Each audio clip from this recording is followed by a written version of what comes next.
We had an imaginary view of Sweden, really, that was this paradise, you know, social democratic welfare state that really worked, where everybody was very happy, the girls were all very beautiful.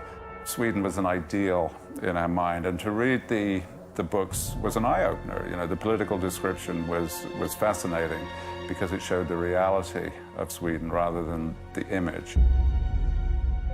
In a very direct way, especially my first novel was written totally in the shadow of these books. I really copied the tone. They actually invented a whole new genre. I had to have read those books to do what I do now. They made it modern and more towards something urban and political. And that was a big influence on me. This was the beginning of a whole brand new thing.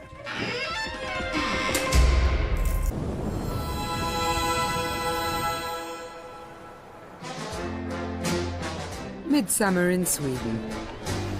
If you'd been here in the 60s, you could be forgiven for thinking you were in paradise. Anyone in this permissive society can buy contraceptives in the street or pornographic magazines. A liberal utopia of free love and welfare for all. Or was it? I came to London the first time in 66 and 67. 67 was the flower power summer. And then they said, oh, you're from Sweden, the country of free love. What? And I was 17 and I had no experience of any free love in Sweden whatsoever. So that was definitely a myth. We made 1 or 2 films with some naked bodies and that was it. But we were never the country of free love, I can tell you. There was even a feeling in some quarters that the fabled welfare state, designed to use Sweden's post-war prosperity to fund healthcare and benefits, had failed to live up to expectations.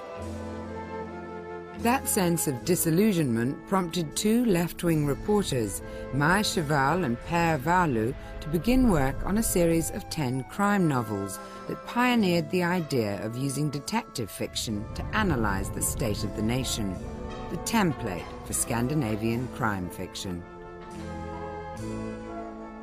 They began it all. They began it all in the sense of taking the kind of police procedural of Ed McBain, putting it down in modern Scandinavia. They also added this social dimension. They gave it a Marxist perspective, and that's unfashionable now. But that political perspective is what's lived on from their work. Vi träffades först därför att vi arbetade på varsin veckotidning på samma förlag. Och blev goda vänner och sen blev vi kära i varandra. Och under den här perioden från vän till kärlek så pratade vi väldigt mycket med varandra om allt möjligt. Och det var då vi fick den här idén. För vi pratade om kriminallitteratur som vi tyckte om och läste. Men då kom vi på att i Sverige fanns det inga realistiska polisromaner som beskrev polisarbete. Och då sa vi, ska vi försöka.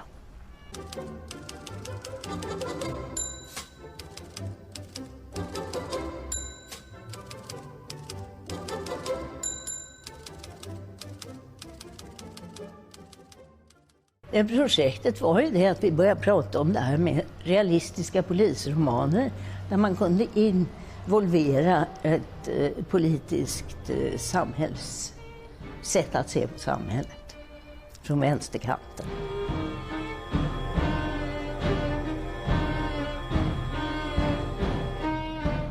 For the fact of the matter is that the so-called welfare state abounds with sick, poor and lonely people living at best on dog food, who are left uncared for until they waste away and die in their rat-hole tenements.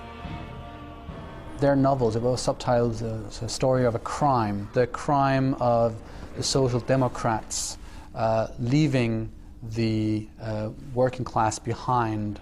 The welfare state doesn't seem to live up to its socialist ideals from the left perspective. And maybe that's what all Scandinavian crime fiction is about, the death of the dream. It's the light that failed Scandinavian crime fiction. That's the basis of it all. It's the fact that everything goes wrong. It was quite surprising reading those books because the image of Sweden that I think we had in this country was that it was this kind of almost socialist paradise, and that although their taxes were high, they'd actually found this marvellous golden mean where everything was lovely. And then you read the Martin Beck novels and you think, wait a minute, this is quite a different picture we're seeing here.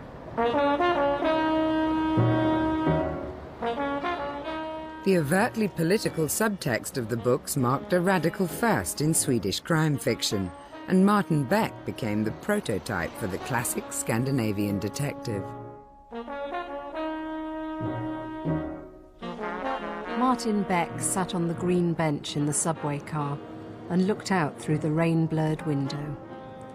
He thought about his marriage apathetically, but when he realised that he was sitting there feeling sorry for himself, he took his newspaper out of his trench coat pocket and tried to concentrate on the editorial page.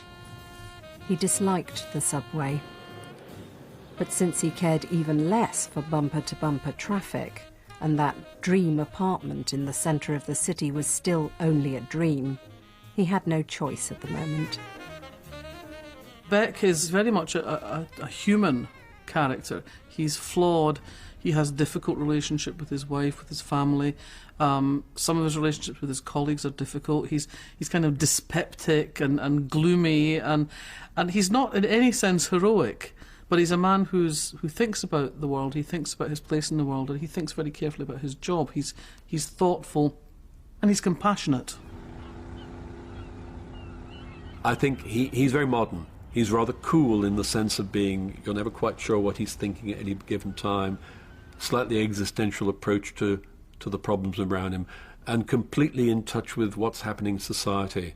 He's conscious he knows his society inside out, which not every copper does. It was realistic, it was not romantic, it was a hard-working police officer, easy to like, not very happy, not very lucky with women. I believed in him. You can't believe in Agatha Christie the same way. The realism of the novels was considered shocking for the time. Men det fanns ju, det hörde jag bokhandlare säga, att det fanns små damer som läste Agatha Christie och så. Och de blev mycket besvikna och upprörda för att det var för realistiskt. Redan i Rosanna på 5:e sidan skriver vi en naken kvinna. Det fick man inte göra. Och privatliv hos polisen fick man heller inte blanda in i deckargåtor. Det var ju sådana här pusseldeckare på den tiden. Looking back more than 40 years later, Maj Chaval still fondly recalls the long night she spent with Per Valu putting the world to rights. Och sen fick var och en ansvara för det kapitel som den skrev. Och så satt vi på natten mitt emot varann med papper och penna och skrev när det var tyst och barnen sov. Och rökte kopiöst och drack kopiöst mycket te. Jag kommer ihåg man kunde bli tokig när man själv inte kom igång. Och Pelle satt och skrev. Och så satt han och flina lite. Jävlar, han skrev något roligt också. Så att, ja, det var väldigt, väldigt kul och stimulerande att jobba på det sättet. Per Valu died in 1975, just as the final book in the series was published. The Terrorists would be his epitaph, and its plot, about a political assassination in Stockholm, would prove eerily prophetic. It's kind of a glimpse into the future. And the future is now. So I think in a way the books are very, very actual. Prophetic and actual today.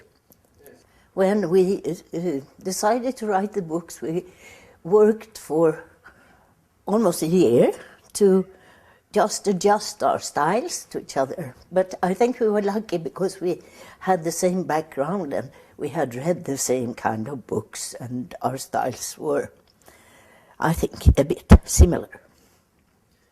Of course, it started with a very small idea, sometimes only a title. And it took the most time to make a book for us was to talk and talk and talk and do notes. And then when the actual writing started, we had all the story from start to end, of course, both on paper and in our heads. We never disagreed. When we were talking about, if I said, no, I don't think this is quite right in this chapter, he saw it too, and he said, yeah, we take that out. So privately we could quarrel, but we never quarreled about how the story should be. Funny enough, I don't know why, but we didn't get much help from the police. But we were guessing, and Per had been working as a crime journalist. And, and then we had one friend in the police corps that could help us a bit. We thought this was a kind of a genre that didn't actually exist in Scandinavia yet. And we wanted to write realistic police stories that also showed how our society was developing. And if we were inspired by someone, it would probably more be by Chandler, Hammett, Simenon, and people who write now in Scandinavia. They write lots of police stories. They always have a commissar in the middle. And this seemed to be inspired by our books. And sometimes I think it's a bit too much. That was the idea from the start, that we wanted a collective and not a hero. And now, of course, they are called the Martin Beck series and so on, but we wanted it to be more realistic and more like it is. I mean, one policeman doesn't work alone, never, ever. Maybe James Bond and so on, but not in reality. I think it's nice to have those conflicts that when people are working in a team, they are different personalities. And of course, there gets conflicts and things, and that's much more interesting to write about and read about, I think. All our characters have a physical model, because it's easier that way. You think about the same kind of person. But we have no policemen as models. One we have, and that's the chief of police. He is real. But we didn't give him a name in the books. He just is called the chief of police, but he's very much like this guy in the books. I have met Paul McCartney, I've met President Clinton, I've met President Obama 4 times, but fitting right into that level of delight for me personally is to meet Mai, who has been, since I first read her books in 1976, and since then she's been an enormous hero of mine. The Martin Beck character was brand new. It was really an invention, I think, by those two. They invented a new character or a new style of crime fiction. Martin Beck was the grandfather of a whole bunch of great books that came afterwards. Martin Beck opened my eyes thinking about becoming a writer.